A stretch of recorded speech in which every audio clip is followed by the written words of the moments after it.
पुण्यामध्ये नंगानाच करणाऱ्या तरुणाचे वडील हे पोलिसांच्या ताब्यात। आरोपी तरुणाच्या वडिलांची पहिली प्रतिक्रिया त्यानंतर समोर आली आहे। गौरव माझा मुलगा असल्याची मला लाज वाटते असं मनोज अहुजा यांनी म्हटलंय। माझ्या मुलानं सिग्नलवर लघुशंका केली नाही तर ती माझ्या तोंडावर केली आहे असं मनोज अहुजा यांनी उद्विग्नपणे म्हटलंय। मुलाचा मोबाईल सकाळपासून बंद आहे असंही मनोज अहुजा यांनी म्हटलं आहे। माझ्यावर जी काही कारवाई होईल ती मला मान्य आहे असं मनोज अहुजा यांनी म्हटलंय। तर मुलाचा रस्त्यावर नंगानाच तर वडिलांची त्यावरची प्रतिक्रिया। गौरव माझा मुलगा असल्याची मला लाज वाटते असं मनोज अहुजा यांनी म्हटलंय। माझ्या मुलानं सिग्नलवर लघुशंका केली नाही तर माझ्या तोंडावर केली असं मनोज अहुजा यांनी म्हटलंय।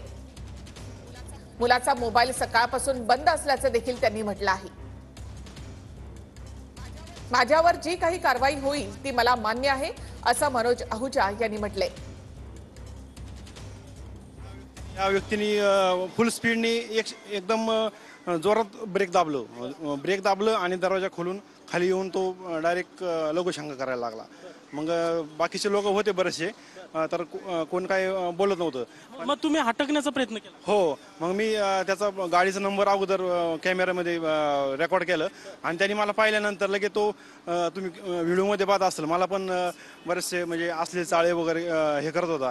पण त्याच्यानंतर त्यांनी जसं हे पाहिलं, त्याचं कृत्य रेकॉर्ड होते पाहिलं, त्याच्यानंतर तो फुल स्पीडनी परत वाघोलीच्या दिशेने निघून गेलेला आहे। आज सकाळी 7:30 वाजण्याच्या सुमारास पोलीस स्टेशन येरवडा हद्दीमधील शास्त्रीनगर चौकामध्ये एक तरुण आपल्या 4 चाकी वाहनातून त्याच्या उजव्या बाजूचा दरवाजा उघडून खाली उतरताना दिसून येत आहे आणि त्यानंतर तो सार्वजनिक ठिकाणी लघुशंका करताना आणि अश्लाघ्य वर्तन करताना दिसत आहे आणि संबंधिताचा शोध घेण्याकरता आपली शोध पथके रवाना झालेली आहेत। आजच्या घटनेमुळे काळिंबा फासण्याचा प्रकार हा जो घडलेला आहे ह्याला सर्वस्वी जबाबदार त्या मुलाचे पालक आहेत आणि ह्याच्यावर नियंत्रण करण्याकरता पोलिसांनी जिथं हा दारू पिला आहे, ज्या चौकात उभा राहिला आहे, ज्या चौकातनं तो लघुशंका करतोय आणि त्याला जर एवढा माज असेल तर त्याचा माज उतरायचं काम पोलिसांनी केलं पाहिजे।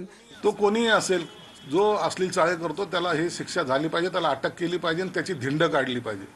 पुन्हा पोलीस कमिशनरला माझी विनंती राहील, असे जे मनोवृत्ती ज्यांची खराब झाली, मनोरुग्ण ज्याला म्हणलं जातं, यांची सर्वांची धिंड काढा।